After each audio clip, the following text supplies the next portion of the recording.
전자레인지의 편리함 뒤에 숨겨진 분자 폭풍 여러분 반갑습니다. 오늘도 주방의 필수품인 전자레인지 앞에 서 계셨나요? 차가운 식은 죽을 1분 만에 김이 모락모락 나는 한 그릇으로 바꿔주는 이 기계는 바쁜 현대인, 특히 건강을 챙겨야 하는 시니어 세대에게는 마법의 상자와도 같습니다. 아침에 손주들 학교 보낼 때, 혹은 어제 먹다 남은 정성 어린 반찬을 다시 데울 때 우리는 무심코 버튼을 누릅니다. 하지만 잠시 멈춰 서서 생각해 보셨습니까? 이 놀라운 속도가 우리 몸속 세포에게는 어떤 신호를 보내고 있을까요? 간편하니까 괜찮겠지라는 생각이 혹시 우리의 혈관과 피부를 안쪽에서부터 서서히 무너뜨리고 있지는 않을까요? 오늘은 단순한 괴담이 아닌 과학적 근거를 바탕으로 전자레인지가 우리의 노화 시계를 어떻게 앞당기는지, 그리고 이를 어떻게 하면 현명하게 막을 수 있는지 깊이 있게 다뤄보겠습니다. 마치 대학 병원 진료실에서 저와 마주 앉아 차근차근 상담을 나누는 기분으로 집중해 주시기 바랍니다. 도대체 왜 전자레인지 조리가 유해하다는 논란이 끊이지 않는 걸까요? 그 핵심은 열을 전달하는 방식에 있습니다. 인류가 불을 발견한 이래로 우리는 가스레인지, 오븐, 연탄불처럼 외부에서 열온을 공급해 음식을 익혀왔습니다. 이는 전도와 대류라는 자연스러운 방식입니다. 비유하자면 추운 겨울날 따뜻한 아랫목에 누워 온몸이 서서히 녹아내리는 것과 같습니다. 재료의 겉면부터 안쪽까지 열이 순차적으로 전달되며 조직의 변화가 완만하게 일어납니다. 그러나 전자레인지는 전혀 다릅니다. 이 기계는 마이크로파라는 강력한 전자기파를 음식물에 직접 쏘아 올립니다. 이 파동은 음식 속에 들어있는 물 분자를 목표로 삼습니다. 물 분자는 플러스와 전극을 가진 극성 분자인데 마이크로파가 이 전극을 초당 수억 번씩 뒤바꿔버립니다. 그러면 물 분자는 제자리에서 엄청난 속도로 회전하며 옆에 있는 분자들과 마찰을 일으킵니다. 이것이 바로 분자 수준의 마찰열입니다. 추운 날 두 손을 비비면 따뜻해지죠? 그 동작을 초당 수억 번, 그것도 음식물 전체에서 동시에 일어난다고 상상해 보십시오. 이는 자연계에서는 거의 존재하지 않는 매우 특수하고 공격적인 가열 방식입니다. 이러한 분자 폭풍 속에서 식재료의 영양소와 단백질 구조는 우리가 생각하는 것보다 훨씬 더 큰 충격을 받게 됩니다. 이제 여러분이 반드시 기억하셔야 할 가장 중요한 단어가 나옵니다. 바로 최종 당화산물, 영어로는 세이지즈, 어드밴스트 글라이케이션 앤드 프라덕츠라고 불리는 물질입니다. 이름이 어렵다면 딱 하나만 기억하십시오. 바로 별표 당독소 별표입니다. 이 물질은 우리 몸속의 단백질과 당이 결합하여 변성된 노폐물입니다. 쉽게 말해 우리 몸의 장기와 혈관이 검게 타버린 토스트처럼 변하는 현상입니다. 왜 전자레인지가 이 당독소와 연관이 깊을까요? 당독소는 고온에서 음식을 짧은 시간에 조리할 때 폭발적으로 생성됩니다. 전자레인지는 특정 부위에 국소적으로 아주 높은 온도를 순식간에 만들어냅니다. 이때 식재료 속의 당분과 단백질이 거칠게 충돌하며 당독소 수치를 평소보다 몇 배, 많게는 수십 배까지 끌어올립니다. 이렇게 쌓인 당독소는 혈액을 타고 온몸을 돌아다니며 횡포를 부립니다. 첫째, 혈관입니다. 갓 태어난 아기의 혈관은 마치 새 고무 호스처럼 말랑말랑하고 탄력이 넘칩니다. 하지만 당독소가 축적되면 이 혈관 벽이 딱딱하게 굳습니다. 이것이 바로 동맥경화의 시작입니다. 60대 이후 고혈압이나 심혈관 질환을 걱정하신다면 혈압약보다 먼저 조리법을 점검해야 하는 이유가 여기 있습니다. 둘째, 외모와 인지 능력입니다. 당독소는 피부 탄력을 유지하는 콜라겐을 가장 먼저 공격합니다. 콜라겐이 당독소와 결합하면 툭 끊어지거나 딱딱해져서 깊은 주름과 검버섯을 만듭니다. 더 무서운 것은 뇌입니다. 최근의 연구들은 뇌에 쌓인 당독소가 신경세포를 파괴하여 알츠하이머형 치매를 유발하는 주요 원인 중 하나라고 지목하고 있습니다. 실제로 제 환자분 중 한 분인 김영수, 가명, 어르신의 사례를 말씀드리고 싶습니다. 이분은 은퇴 후 혼자 생활하시며 조리의 번거로움 때문에 거의 모든 식사를 마트에서 파는 냉동 제품이나 가공식품을 전자레인지에 데워 해결하셨습니다. 겉보기에는 정정해 보이셨지만 검사 결과 혈관 나이는 실제 나이보다 20년이나 높게 나왔고 만성염증 수치가 정상 범위를 훨씬 웃돌았습니다. 어르신께서는 의사 선생님, 전짜게 먹지도 않고 담배도 안 피우는데 왜 이럴까요? 라고 물으셨습니다. 원인은 바로 매일 반복된 잘못된 전자레인지 사용과 당독소의 축적에 있었습니다. 젊었을 때는 우리 몸의 해독 시스템이 이 독소들을 어느 정도 걸러줍니다. 하지만 60대, 70대가 되면 이 정화 필터 자체가 낡아버립니다. 정화되지 못한 당독소가 매일 식탁을 통해 우리 몸의 기초를 무너뜨리고 있는 것입니다. 이는 브레이크가 파손된 자동차를 몰고 가파른 비탈길을 내려가는 것만큼 위험천만한 일입니다. 가공육과 전자레인지의 치명적 만남. 니트로사민의 경고. 이제 우리의 식탁을 점령한 가장 대중적인 식재료, 햄과 소시지에 대해 깊이 있게 파헤쳐 보겠습니다. 바쁜 아침, 냉장고에서 꺼낸 햄 몇 조각을 접시에 올리고 전자레인지에 1분만 돌리면 간편한 반찬이 완성됩니다. 하지만 이 1분이 여러분의 몸속에서 담세포의 씨앗을 심는 시간이 될 수 있다는 사실을 알고 계셨습니까?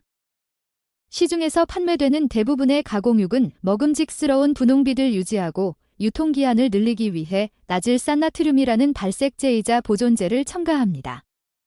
이 성분 자체도 과다 섭취 시 주의가 필요하지만 진짜 문제는 전자레인지의 국소적 고온 가열과 만났을 때 발생합니다. 전자레인지의 마이크로파는 가공육 속의 수분과 지방이 밀집된 곳을 타격하여 순식간에 온도를 끓는 점 이상으로 높입니다. 이때 가공육의 단백질 성분인 아민과 첨가물인 다질산염이 열에 의해 강제로 결합하게 됩니다. 이 화학적 결합의 결과물이 바로 별표 니트로사민, 닌나서미네즈, 별표입니다. 니트로사민은 세계보건기구, WHO, 산하국제암연구소, IARC에서 지정한 1군 발암물질입니다. 특히 위암과 간암의 발병률을 높이는 것으로 악명이 높습니다. 전자레인지 조리는 이 발암물질 생성을 촉진하는 촉매제 역할을 합니다. 이는 마치 꺼져가는 불씨 위에 휘발유를 들이붓는 것과 같습니다.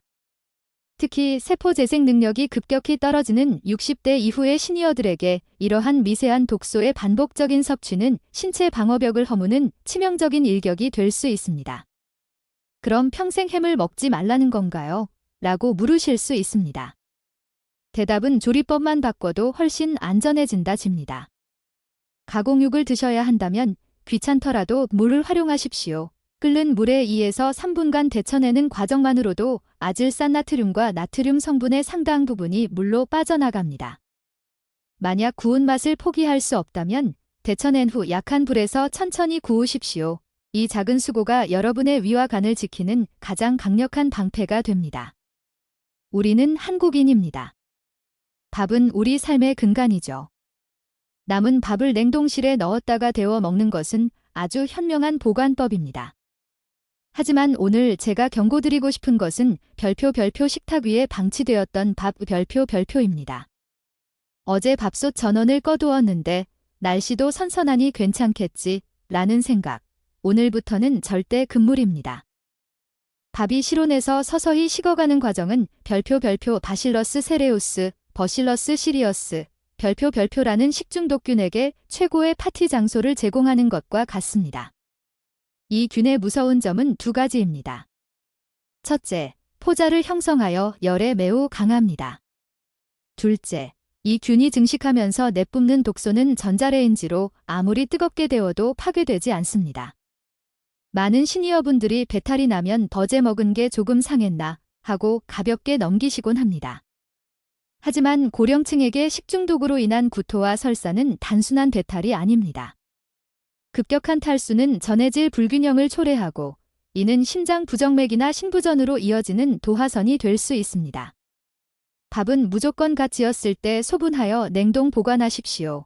그리고 다시 데울 때는 대충 미지근하게 데우지 말고 밥의 중심부에서 뜨거운 김이 확실히 올라올 때까지 충분히 가열해야 합니다. 버섯은 산에서 나는 고기라 불릴 만큼 단백질이 풍부합니다. 하지만 이 단백질은 구조가 매우 복잡하고 섬세합니다. 조리된 버섯 요리를 다음날 다시 전자레인지로 강력하게 가열하면 단백질 구조가 급격히 변성됩니다. 이 변성된 단백질은 우리 위장에서 인식하지 못하는 이물질처럼 작용하여 심한 복통과 소화불량을 유발합니다. 유럽의 식문화 권고안에서 버섯 요리는 당일에 다 소비하라고 강조하는 이유가 여기에 있습니다. 마지막으로 달걀입니다. 껍질째 넣으면 터진다는 것은 누구나 알지만 이미 삶은 달걀을 데우는 것은 괜찮다고 생각하십니다. 하지만 삶은 달걀 내부의 노른자 수분은 밀폐된 상태입니다. 전자레인지에 넣는 순간 내부 압력이 임계치를 넘어서며 입안에서 폭발할 수 있습니다. 이는 단순한 화상을 넘어 식도와 구강에 심각한 손상을 입힐 수 있는 위험한 행동입니다. 가공육은 데쳐서 독소를 빼고 밥은 상온 방치를 피하며 버섯과 달걀은 재가열에 주의하는 것. 이 세 가지 원칙은 단순한 주방 상식이 아니라 여러분의 노후를 병원 침대가 아닌 공원 산책길로 이끄는 생명줄입니다. 작은 실천이 모여 거대한 건강의 둑을 만듭니다. 편리함의 가면을 쓴 소리 없는 침공. 플라스틱과 가짜 호르몬, 우리는 너무나 편리한 세상에 살고 있습니다. 마트에서 사온 도시락을 그대로 전자레인지에 넣고 집에서 만든 반찬도 뚜껑을 덮은 플라스틱 통째로 데우는 것이 일상이 되었죠. 하지만 그 뚜껑을 여는 순간 피어오르는 김 속에는 우리 눈에 보이지 않는 별표 화학적 침입자 별표들이 섞여 있을 가능성이 매우 높습니다. 전문가들이 가장 우려하는 성분은 바로 별표 프탈레이트, 설레이츠, 별표와 별표 비스페놀 A, BPA, 별표입니다. 플라스틱을 말랑말랑하게 만들거나 단단하게 고정하는 데 쓰이는 이 화학 물질들은 전자레인지의 강력한 마이크로파와 만나면 분자 결합이 느슨해지며 음식물 속으로 스며나옵니다. 특히 기름진 제육볶음이나 돈가스, 카레 같은 음식은 플라스틱 표면의 온도를 급격히 높여 이 용출 현상을 가속화합니다. 에이, 아주 조금 나오는 건데 설마 큰일이야 나겠어 라고 생각하실 수 있습니다. 하지만 우리 몸의 호르몬 체계를 이해하신다면 생각이 달라지실 겁니다. 호르몬은 우리 몸의 대사를 조절하고 세포를 재생하며 감정과 수면을 관장하는 정교한 별표 신호 전달 체계 별표입니다. 이 신호는 아주 미세한 양, 나노그램 단위으로도 전신에 강력한 영향을 미칩니다. 문제는 환경 호르몬의 구조가 우리 몸의 진짜 호르몬과 너무나 닮았다는 점입니다. 우리 몸에는 호르몬 신호를 받아들이는 수용체라는 열쇠 구멍이 있습니다. 환경 호르몬은 이 구멍에 딱 들어맞는 가짜 열쇠 역할을 합니다. 가짜 열쇠가 열쇠 구멍을 차지해버리면 진짜 호르몬은 갈 곳을 잃고 신체 시스템은 대혼란에 빠집니다. 특히 60대 이후의 시니어들은 성호르몬과 대사 호르몬이 자연적으로 감소하는 시기입니다. 이 민감한 시기에 유입된 환경 호르몬은 당뇨병, 비만, 심혈관 질환의 위험을 높일 뿐만 아니라 최근 연구에서는 고령층의 인지 기능 저하 및 특정암, 유방암, 전립선암, 과의 연관성까지 강력하게 지적되고 있습니다. 이것은 단순한 오염의 문제가 아니라 우리 몸의 통제권을 가짜 물질에게 넘겨주는 위험한 도박입니다. 시중의 플라스틱 용기 바닥을 보면 전자레인지 가능이라는 문구가 적혀 있는 경우가 많습니다. 이는 단순히 용기가 녹아내리지 않는다는 뜻이지 화학물질이 전혀 나오지 않는다는 뜻이 아닙니다. 대부분의 폴리프로필렌, PP, 용기는 내열 온도가 약 140도입니다. 물은 100도에서 끓으니 안전해 보이죠? 하지만 별표 기름 이 복병입니다. 튀김이나 볶음 요리에 포함된 기름은 마이크로파를 받으면 순식간에 150도에서 200도까지 치솟습니다. 이때 플라스틱 용기의 내열 한계선을 가볍게 넘겨버립니다. 카레를 데운 뒤 용기 벽면이 거칠어지거나 하얀 가루가 묻어나는 현상을 보신 적 있나요? 그것은 플라스틱 성분이 열에 의해 변형되어 음식과 섞였다는 명백한 증거입니다. 우리는 그동안 플라스틱의 일부를 음식과 함께 섭취해온 것일지도 모릅니다. 이제는 결단이 필요합니다. 저는 진료실을 찾는 환자분들께 주방의 플라스틱 용기를 과감히 내열 유리나 도자기로 바꾸라고 권합니다. 이것은 단순한 교체가 아니라 여러분의 혈관과 세포를 보호하는 가장 확실한 건강 보험입니다. 유리와 도자기는 인류가 수천 년간 검증해온 가장 안정적인 소재입니다. 아무리 고온으로 가열해도 유해 물질이 나올 걱정이 없으며 산성 성분이나 기름진 음식에도 전혀 반응하지 않습니다.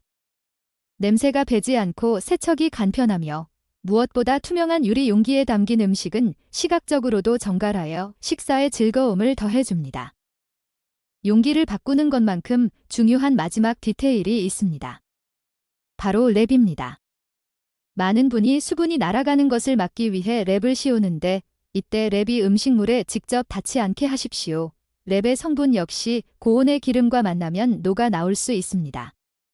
가능하면 깊이가 있는 그릇을 사용해 음식과 랩 사이에 충분한 공간을 만들거나 아예 내열 유리 뚜껑이나 실리콘 덮개를 활용하십시오. 환경 보호는 물론 여러분의 몸 안으로 유입되는 미세 플라스틱을 차단하는 가장 스마트한 방법입니다.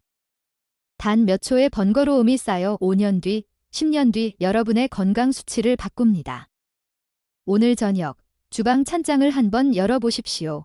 그리고 내 몸을 위한 유리 방패를 준비하시기 바랍니다.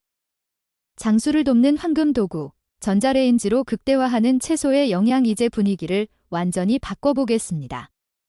지금까지 전자레인지의 위험성을 경고했다면 이번에는 이 도구를 어떻게 활용하면 우리의 건강 수명을 획기적으로 늘릴 수 있는지 그 놀라운 비밀을 공개합니다. 전자레인지는 제대로만 사용하면 바쁜 현대인에게 영양소를 가장 온전히 섭취하게 도와주는 별표 장수 도구 별표가 될 수 있습니다. 우리는 흔히 채소를 삶거나 데쳐 먹는 것이 가장 건강하다고 생각합니다. 하지만 여기에 큰 함정이 있습니다.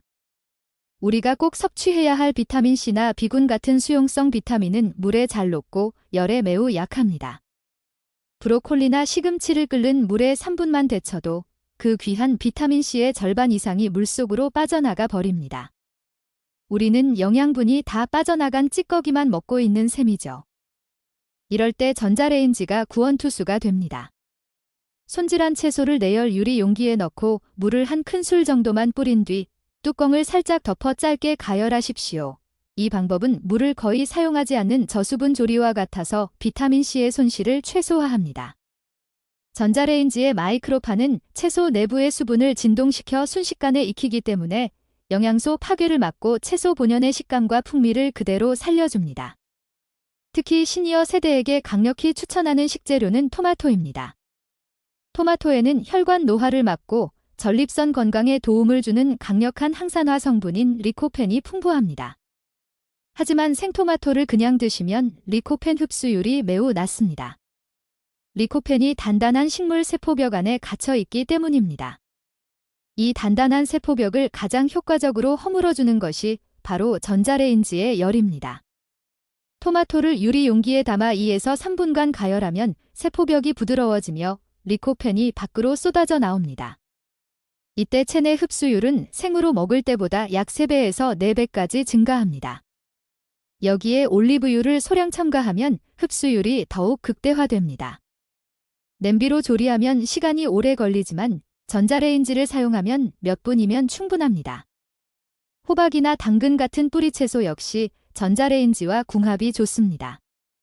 눈과 점막 건강에 필수적인 베타카로틴 성분 역시 전자레인지로 조리하면 손실을 줄일 수 있습니다.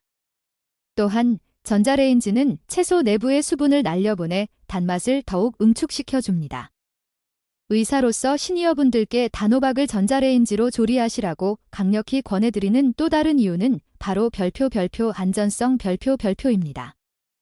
나이가 들수록 손목 힘이 약해져 단단한 생단호박을 자르다가 크게 다치는 사고가 빈번합니다. 이럴 때는 호박을 통째로 전자레인지에 먼저 가열해 부드럽게 만든 뒤 손질하시면 화상이나 칼에 베일 위험 없이 훨씬 안전하고 수월하게 조리하실 수 있습니다. 불을 쓰지 않으니 덥고 지치는 계절에도 부담 없이 건강식을 챙기실 수 있습니다. 이제 마지막으로 많은 분의 마음속에 자리 잡고 있는 막연한 불안감, 전자레인지 괴담을 과학적으로 정리해 드리겠습니다. 진료실에서 자주 받는 질문 중 하나가 전자레인지 앞에 서 있으면 암에 걸리나요? 입니다. 인터넷에 떠도는 매우 유명한 소문이죠. 결론부터 말씀드리겠습니다. 안심하셔도 됩니다. 일반 가정용 전자레인지에서 발생하거나 외부로 새어나오는 전자파 때문에 암이 발생한다는 과학적 근거는 현재까지 전혀 없습니다. 전자레인지 문을 자세히 보시면 안쪽을 볼 수 있도록 되어 있는 유리창 뒤에 작은 구멍이 촘촘히 뚫린 금속망이 들어있는 것을 확인하실 수 있습니다. 바로 그 구조가 마이크로파를 차단하는 핵심 장치입니다. 작은 벌레는 촘촘한 그물에 막히지만 그물보다 훨씬 큰 물체는 통과하지 못하는 것과 같습니다. 전자레인지 내부에서 움직이는 마이크로파의 파장은 이 금속망의 구멍보다 훨씬 크기 때문에 물리적으로 바깥으로 빠져나올 수 없도록 설계되어 있습니다. 작동 버튼을 누른 뒤 약 1m 정도만 뒤로 물러나 계셔도 전자파의 영향은 급격히 줄어드니 걱정하지 않으셔도 됩니다. 또 하나 자주 받는 질문이 있습니다. 전자레인지로 데운 물을 식물에 주면 시든다는데 물의 분자 구조가 파괴된 것 아닌가요? 이 역시 널리 퍼진 도시 괴담에 가깝습니다. 전자레인지로 가열하면 물의 분자 구조가 파괴되어 죽은 물이 된다는 주장 역시 과학적 근거가 없습니다. 물은 가열과 냉각을 거쳐도 본질적으로 물 그대로이며 식물에 주어도 정상적으로 성장합니다. 정확한 정보를 바탕으로 편리한 도구를 올바르게 활용하는 것이 더 중요합니다. 이제 오늘 내용을 마무리하면서 반드시 기억해 두셔야 할 4가지 핵심 원칙을 다시 한번 정리해 드리겠습니다. 첫째, 가공육인 햄이나 소시지는 전자레인지 사용을 피하십시오. 발암 물질 생성 가능성을 줄이기 위해 번거롭더라도 물에 데치거나 팬에 직접 조리하는 방법을 선택하시기 바랍니다. 둘째, 플라스틱 용기는 가능한 한 사용을 줄이셔야 합니다. 특히 기름기가 많은 음식을 데울 때는 환경호르몬 노출을 막기 위해 반드시 내열유리나 도자기 용기로 옮겨 사용하십시오. 셋째, 밥을 다시 데울 때는 반드시 충분히 뜨겁게 가열해야 합니다. 미지근한 상태는 식중독균 증식의 원인이 될 수 있으므로 김이 충분히 오를 때까지 완전히 가열하는 것이 중요합니다. 넷째, 채소는 전자레인지를 적극적으로 활용하시기 바랍니다. 피망, 토마토, 호박과 같은 식재료는 전자레인지를 통해 조리하면 영양 손실을 줄이고 체내 흡수율까지 높일 수 있는 매우 효과적인 건강 식단이 됩니다. 오늘 말씀드린 내용은 내일부터가 아니라 바로 오늘 저녁 식사부터 실천하실 수 있는 것들입니다. 도시락을 내열 유리 용기에 옮겨 담는 것, 단 몇 초면 충분한 아주 작은 행동입니다. 번거롭다고 느껴지실 수도 있습니다. 하지만 그 순간만큼은 꼭 한번 생각해 보시기 바랍니다. 이 몇 초의 수고는 단순한 작업이 아니라 앞으로 큰 질병으로 병원 침대에 머무르는 시간을 줄이고 사랑하는 손주와 웃으며 시간을 보내고 친구들과 여행을 즐길 수 있는 건강을 차곡차곡 쌓아가는 소중한 투자입니다. 만약 오늘 영상이 도움이 되셨고 배울 점이 있었다고 느끼셨다면 그리고 오늘부터 유리용기로 바꿔보겠다는 마음이 드셨다면 지금 이 순간 구독과 좋아요 버튼으로 여러분의 의사를 표현해 주시면 큰 힘이 됩니다. 또한 우리 집에서는 이렇게 전자레인지를 활용하고 있다거나 예전에 달걀을 잘못 데워서 터뜨렸던 경험이 있다거나 하는 여러분의 이야기와 소감을 댓글로 남겨주신다면 정말 기쁠 것입니다. 여러분의 따뜻한 경험과 의견은 제가 이 채널을 계속 이어가는 가장 큰 원동력이 되며 다른 시청자분들께도 큰 도움이 됩니다. 앞으로도 이 채널에서는 시니어 세대 여러분께서 매일을 건강하고 활기차게 그리고 자신답게 살아가실 수 있도록 꼭 필요한 정확한 건강 정보를 알기 쉽게 전달해 드리겠습니다. 함께 배우고 함께 실천하면서 더 현명하고 즐거운 삶을 만들어 가시길 바랍니다. 끝까지 시청해 주셔서 진심으로 감사드립니다. 다음 영상에서도 건강한 모습으로 다시 인사드리겠습니다.